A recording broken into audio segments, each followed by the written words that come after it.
আসসালামু আলাইকুম রহমতুল্লাহি ওবরকাতুহু।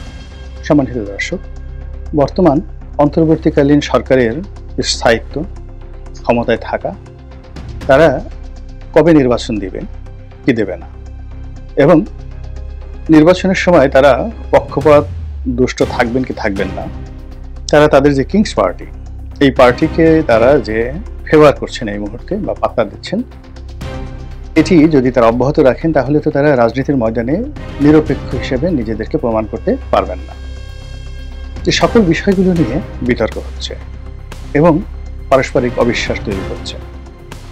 অতি সম্প্রতি আমরা যেটা লক্ষ্য করলাম সেটি হলো বিএনপি বর্তমান অন্তর্বর্তীকালীন সরকারের বিষয়ে ভীষণ রকম বিক্ষুব্ধ। তারা অধৈর্য হয়ে পড়েছে এবং তাদের মধ্যে এক ধরনের অস্থিরতা দেখা দিয়েছে। তারা প্রথমে জুন মাসের মধ্যে অর্থাৎ 2025 সনের জুন মাসের মধ্যে নির্বাচন চাচ্ছিল এবং কোনো অবস্থাতেই তারা ডিসেম্বরের বাইরে এই নির্বাচন করতে দেবে না। তারা বুঝে গেছে যে এই সরকারকে যদি ডিসেম্বরের পরে তাদেরকে কাজ করতে সুযোগ দেওয়া হয় এবং সরকার যে তাদেরকে টালবাহানার মধ্যে রেখেছে সেটি হলো যে হয় ডিসেম্বর নয় জুন, অর্থাৎ ডিসেম্বর মাসে হবে নয় জুন মাসে হবে, এটা করলে এটা হবে। রাজনীতি বলেন, যুদ্ধ বলেন, কোনো জায়গাতে যদি কিন্তু ইত্যাদি শব্দ ব্যবহৃত হয় এর চেয়ে ভয়াবহ কোনো কথা নেই। তলোয়ারের ফলা, ওর যেমন কোনো চরিত্র নেই, ওর একটা নির্দিষ্ট চরিত্র হলে তাকে সুচালু হতে হবে, ধার হতে হবে, তেমনি রাজা তার কথা শানিত হতে হবে, তলোয়ারের ফলার চেয়েও শানিত হতে হবে, সূচের অগ্রভাগের চেয়েও সুচালু হতে হবে। তো সেখানে আপনি একজন রাজা বলছেন যদি, কিন্তু, হলেও হতে পারে, হবে না, ওটা এটা, it means it's a dangerous game. এবং সেই ডেঞ্জারাস গেমটা যে ধুমায়িত হচ্ছে এটি বিএনপি সরকার বুঝতে পারছে, আর বুঝতে পারার কারণে তারা ডিসেম্বর মাসের মধ্যে নির্বাচনের জন্য জিদ ধরেছে এবং এই নির্বাচন আদায় করার জন্য তারা রাজপথ গরম করবে, সরকারের উপর চাপ প্রয়োগ করবে এবং আরও নানা রকম কর্মকাণ্ড করবে, as much as they can. তারা যতটা পারে সেটা করবে। সরকার সেটা কীভাবে মোকাবেলা করবে সেটা সরকারের বিষয়, কিন্তু এই বিষয়টি নিয়ে সম্পূর্ণ দুটো ভিন্ন মত তৈরি হয়ে গেছে। সরকার এখানে কিন্তু খেলছে, ভীষণ রকমভাবে খেলছে, এত চমৎকারভাবে খেলছে যেটা বিএনপি এখন পর্যন্ত বুঝতে পারছে না। আপনি ধরুন যে জামাতের আমির ডক্টর শফিক তিনি হঠাৎ করে লন্ডনে গেলেন। আপনার কি মনে হয় যে এর পেছনে রাজনীতি নেই?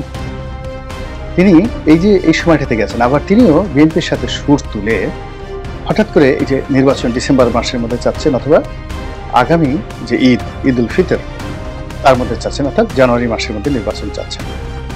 আপনার কাছে কি মনে হচ্ছে না যে এটা একটা প্রেসক্রাইবড, যেটিকে বলা হয় প্রেসক্রাইবড, কেউ একটা লিখে দিয়েছে, সেই অনুযায়ী সেটা অভিনয় করা হচ্ছে?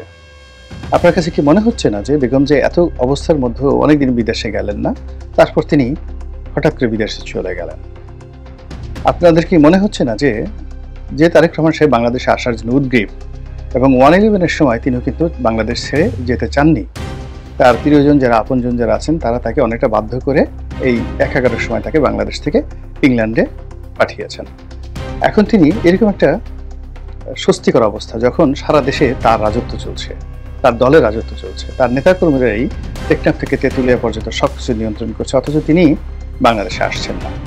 তিনি ওখানে বসে তার এক নেতাকে হুমকি দিচ্ছেন, আর এক নেতাকে বহিষ্কার করছেন, কমিটি গঠন করার চেষ্টা করছেন, সরকারের প্রতি একবার ইতিবাচক কথা বলছেন, আবার নেতিবাচক কথা বলছেন, কিন্তু একটা টিকিট কেটে তিনি বাংলাদেশে আসছেন না। বরং একটা ভাইব তৈরি হচ্ছে যে আজ এই বাড়ি ধারা ওই বাড়ি রেডি হচ্ছে তারেক রহমান সাহেবের জন্য, তিনি ওখানে থাকবেন, এখানে থাকবেন, আগামী মাসে বেগম জিয়া আসবেন। এই পুরো জিনিসগুলোর মধ্যেই রাজনীতি ঢুকে পড়েছে এবং সেই রাজনীতি বিএনপি যতটা না করছে তার চেয়ে ডক্টর মোহাম্মদ ইউনূস বেশি করছেন। তিনি ইতিমধ্যে অনেকগুলো ফ্রন্ট খুলে ফেলেছেন এবং আরও নিত্য নতুন ফ্রন্ট খোলার জন্য তিনি সর্বশক্তি নিয়োগ করেছেন। অনেকগুলো রাজনৈতিক দল মাঠে আছে, কেউ বিএনপির সাথে আছে, কেউ বিএনপির বিপক্ষে আছে, কেউ কিংস পার্টির সাথে আছে, কেউ কিংস পার্টির বিপক্ষে আছে। এবং প্রশাসন থেকে শুরু করে যত ব্যুরোক্রেসি রয়েছে, সিভিল, মিলিটারি অ্যান্ড জুডিশিয়ারি, সব জায়গাতে 1 ডজন এখানে বিভক্তি, 1 ডজন বিভক্তি। এবং এই বিভক্তির কারণে কেউ এখান থেকে যে বিদ্রোহ করবে, এখান থেকে যে কেউ সরকারের পথে বাধা সৃষ্টি করবে, এই অবস্থা কিন্তু নেই। এবং এই বিভক্তি তৈরি করাটাও কিন্তু একটা যাকে বলা হয় রাজনীতি। এই যে প্যালেস্টাইনকে নিয়ে একটা বিরাট সম্মেলন হলো, আপনার কি মনে হয় যে এটার পিছনে সরকারের মদত ছিল না, সরকারের গ্রিন সিগন্যাল ছিল না? সেখানে এরকম একটা পলিসি করা হয়েছে, যারা এই আহ্বানটি দিয়েছেন, এই ডাকটি দিয়েছেন এবং সমস্ত মানুষকে এক মঞ্চে এনেছেন, আনার পরে আগামী 1 মাস অন্তত এটার একটা যাকে বলা হয় ইমপ্যাক্ট সোসাইটিতে থাকবে। এর আগে ভারত বিরোধী একটা মনোভাব তৈরি হলো এবং প্রধান উপদেষ্টা সবাইকে ডাকলেন, সবাই সেখানে গেল, 1 মাস সব চুপচাপ। আবার এখন এই যে ভারত ট্রানজিট বন্ধ করে দিয়েছে, এটার এগেনস্টে 2000 কোটি টাকা আমাদের লস হচ্ছে।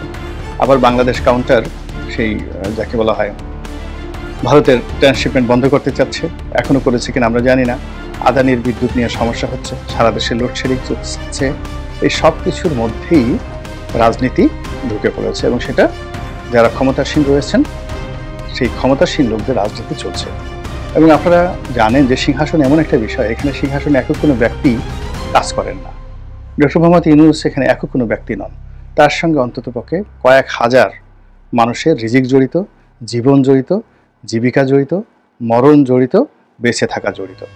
ফলে এই মানুষগুলো অর্থাৎ যারা ইতিমধ্যেই ডক্টর মোহাম্মদ ইউনূসের কাঁধে কাঁধ মিলিয়ে ফেলেছেন দেশে এবং দেশের বাইরে, তারা তাকে ক্ষমতায় রাখার জন্য, ক্ষমতা জিয়ে রাখার জন্য অথবা সসম্মানে ক্ষমতা থেকে বিদায় দেওয়ার জন্য বা তার সেফ রিটার্ন বা সেফ এক্সিট যেটাকে বলা হয় সেটির জন্য শতভাগ নিশ্চয়তা লাভের যে গ্যারান্টি, এটির অনুসন্ধান তারা করছেন এবং এখন পর্যন্ত তারা সেই জিনিসটি পাননি।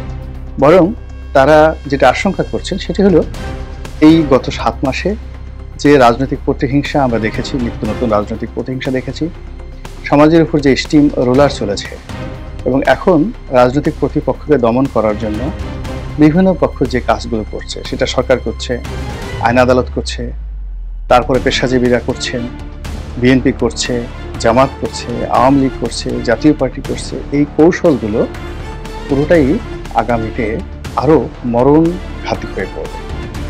মরণঘাতী অর্থ যে এখন হুমকি ধামকির মধ্যে, শারীরিক নির্যাতনের মধ্যে, জেল জুলুম হুলিয়ার মধ্যে এটি আবদ্ধ হয়েছে, কিন্তু যখন এটি রক্তাক্ত হবে এবং জীবন মানের উপর এটা যখন হুমড়ি খেয়ে পড়বে, কারো জীবন বিনাশ ঘটাবে, তখন বুঝতে পারেন যে পুরো বাংলাদেশের পরিস্থিতি কী অবস্থা হয়ে যাবে।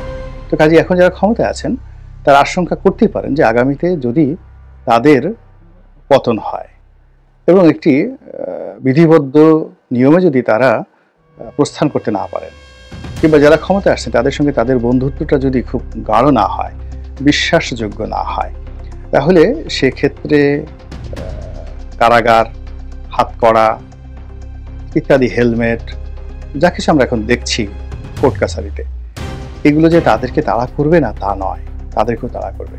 ডক্টর মোহাম্মদ ইউনূসের বয়স 86 বছর, সো হোয়াট, আমর সাহেবও তো একই বয়স ছিল, আমির হোসেন আমু, তাকেও তো সেখানে তোলা হচ্ছে। এখানে তো বয়স কোনো বিচার এর বিষয় হচ্ছে না বা কাউকে এক্সকিউজ করা হচ্ছে না। বা 1/11-এর সময় শেখ হাসিনা বা বেগম খালেদা জিয়াকে যেভাবে সম্মান জানিয়ে 1/11-এর লোকজন তাদেরকে আলাদা বাড়িতে রেখেছে, আলাদা বিচারালয় করেছে, সম্মান এবং মর্যাদার সঙ্গে খাবার দাবার দিয়েছে, কিংবা বেগম জিয়া যখন জেলখানাতে ছিলেন তার সেবা করার জন্য সমস্ত জেল কোড ভঙ্গ করে তার যে কাজের সাহায্যকারী রহিমা তাকে পাঠানো হয়েছে জেলখানাতে। তারপর তার আত্মীয় স্বজন সেখানে নিয়মিত গেছেন এবং পরবর্তীতে প্রধানমন্ত্রী বিশেষ ক্ষমতা ব্যবহার করে তাকে এক্সিকিউটিভ অর্ডারে জেলখানা থেকে বের করে তার বাড়িতে থাকার জন্য সুযোগ করে দেওয়া হয়েছে। এখন এটা তো এই মুহূর্তে কল্পনাই করা যায় না। এই মুহূর্তে যদি শেখ হাসিনাকে বাংলাদেশে পাঠানো হয়, তাকে গ্রেপ্তার করাটা হয়, তাহলে আপনি কি তাকে সুধাসদনে বা ক্যান্টনমেন্টের কোনো বাড়িতে অথবা সরকারি কোনো বিলাসবহুল ভবনে বা সংসদ ভবনের কোনো রাজকীয় ভবনে সেই 1/11-এর মতো রেখে আলাদা ট্রাইব্যুনাল করে তাকে বিচার করার সুযোগ দেবেন? নাকি ডাক্তার দীপুমণির মতো তাকেও হাতকড়ি পরিয়ে, হেলমেট পরিয়ে তাকে ঢাকা কোর্টে উঠাবেন? নাকি আরও, অর্থাৎ তার হাতে পায়ে ডান্ডাবেড়ি পরানো হবে, হাতে ডান্ডাবেড়ি, পায়ে ডান্ডাবেড়ি, গলায় ডান্ডাবেড়ি, এবং এই অবস্থায় তাকে উঠানো হবে? আপনি একটু চিন্তা করেন তো যে আমাদের এখন যাদের হাতে ক্ষমতা তারা কোনটা পছন্দ করবে? নিঃসন্দেহে ডান্ডাবেড়ি পছন্দ করবে। তো যে শেখ হাসিনাকে 111-এর সরকার বা যে খালেদা জিয়াকে 111-এর সরকার বা যে খালেদা জিয়াকে বা মির্জা ফখরুল সাহেবকে আওয়ামী লীগ সরকার যে সৌজন্যতাটা দেখিয়েছেন, সেটি এখন যে পর্যায়ে এসে নেমেছে, এটি আগামীতে যাদের উপর খড়গ আসবে সেটি আরও বহু গুণ মর্মান্তিক হবে, নির্মম হবে, নিষ্ঠুর হবে। এটা বোঝার জন্য খুব বেশি পণ্ডিত হওয়ার দরকার নেই। এই সমাজের একজন পাগলও এই কথাটা বুঝতে পারে। ফলে যারা ক্ষমতায় আছেন তারা শতভাগ গ্যারান্টি চাচ্ছেন, তারা শতভাগ সেফ এক্সিটের নিশ্চয়তা চাচ্ছেন, এবং তার বাইরে তাদের যারা আপনজন যারা আছেন তারা সবাই বলছেন যে না, গ্যারান্টি দিলেও যাওয়া যাবে না, সুযোগ যেটা পেয়েছি এমনি মরতে হবে, যদি মরতে হয় তো একেবারে ক্ষমতায় থেকেই আমরা মরব, শেষ সময় পর্যন্ত আমরাই নির্বাচিত, আমাদেরকে জনগণ নির্বাচন করেছে, আমরাই ভালো কাজ করতে পারছি, আগামীতে যারা আসবেন তাদের অনেক দুর্নাম থাকবে, বদনাম থাকবে, দরকার নেই, আমরা এই ক্ষমতা ছলে বলে কৌশলে চালিয়ে যাবো। এরকম বুদ্ধি দেওয়ার মানুষের আমাদের সমাজে কি অভাব আছে? এবং আপনারা তো শুনতে পাচ্ছেন এই কথাগুলো। ফলে রাজনীতি আগামীতে আরও জটিল হচ্ছে, আরও কুটিল হচ্ছে, এবং সব কিছুই অনিশ্চয়তার মধ্যে চলে যাচ্ছে। যারা ক্ষমতা আছেন তারাও জানেন না কালকে কি হবেন, যারা ক্ষমতার বাইরে আছেন তারাও জানেন না কালকে কি হবেন, আপনি আমি আমরা কিছুই জানি না। এর কারণ হলো যে কুকর্ম পুরো জাতি করেছে, সেই কুকর্মের দায় আমাদের সবাইকে একটা নির্দিষ্ট সময় পর্যন্ত ভোগ করতে হবে।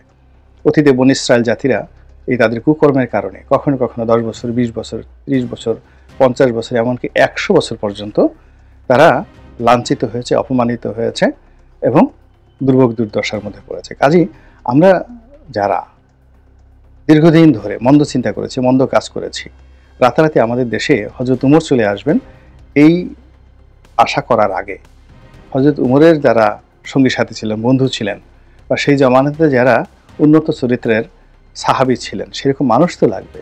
ওই মানুষ না হলে তো হযরত উমর হওয়া যায় না।